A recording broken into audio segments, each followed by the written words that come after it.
I am the apocalypse. Nah, I'm not. I'm just Paul. Let's get into this.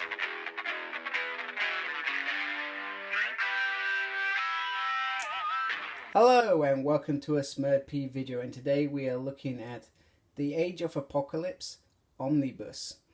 So off the bat we have a very beautiful cover, massive apocalypse head, and all the characters that are a big part of this series. Looking at the side, we have the usual Marvel Omnibus, X-Men, the Age of Apocalypse, and then we have the big man there. And on the back, and I love it when omnibuses do this, where you can see every comic cover on the back, and it pretty much just runs through this.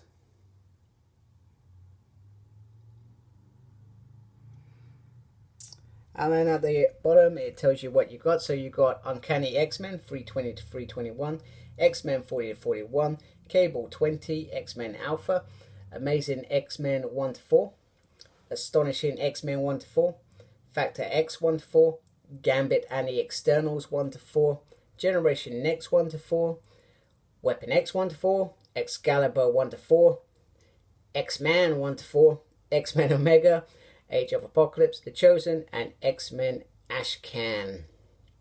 So that's pretty cool. If you got version 1, there's actually a variant cover on version 1, which is this basically. And on the original 4 graphic novels that we got in the mid-2000s, there was also these sort of pictures on the front, so to speak. Inside we have all the books and who the writers are, pencilers, artists, etc, etc, which is always good if you're interested in knowing.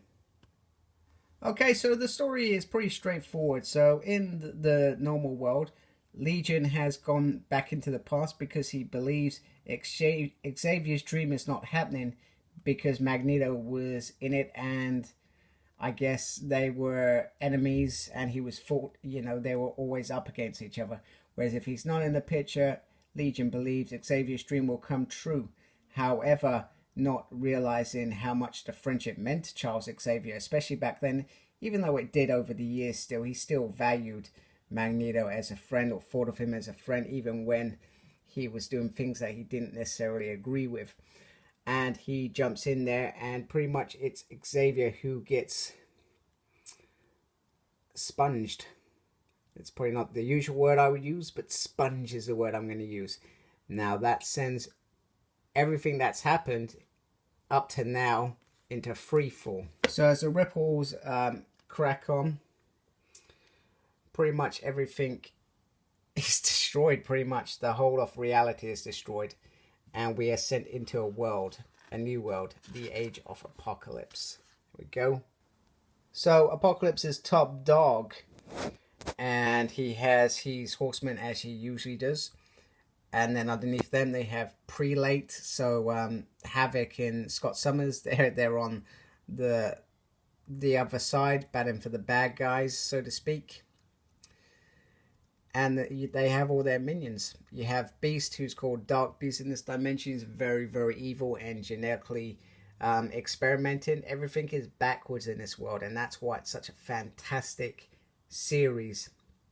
And one thing that kind of bugs me is, that gets on my nerves, is that this was fantastic from start to finish. And then they try to, you know, give us more. There was no need to give us more because this was plenty as far as I'm concerned. So one of the things that have happened is Magneto and Rogue have a child together. She didn't want to be with Gambit in this world, but she did have a thing with Magneto anyway. So in this reality, it just flourished.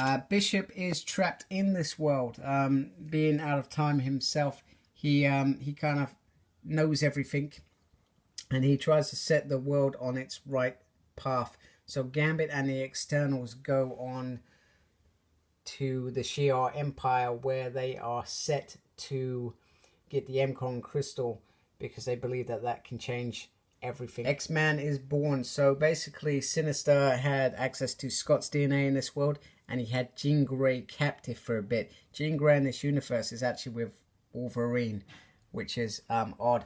However, Jean and Scott are used to create Nat Grey, as Sinister still wants to fulfill his dream as he did in our world to kill Apocalypse. And Forge was X-Man's mentor. Other epic moments included Nightcrawler teleporting off Deadpool's head. Absolutely something you would never expect from our Nightcrawler. However, this Nightcrawler is hardened and very close to his mother, Mystique. Cyclops not agreeing with his brother Havoc and trying to save Jean Grey. Also, it would be worth noting that Cyclops blasted off Wolverine's hand once, which is absolutely crazy. And Wolverine returned the favor by cutting out one of Cyclops' eyes, which is pretty badass. So these two are more vicious in this series than ever. Especially Havoc. Havoc really embraces his dark side, but Jean Grey and Scott Summers are forever, I guess, until Emma Frost gets her fingers into him. Angel owns a club and is like a secret kind of informant to the rebellion, I guess is the word. And as always, I just wanted to point out there was some fabulous art back in the 90s. You know, Apocalypse like this was really out of the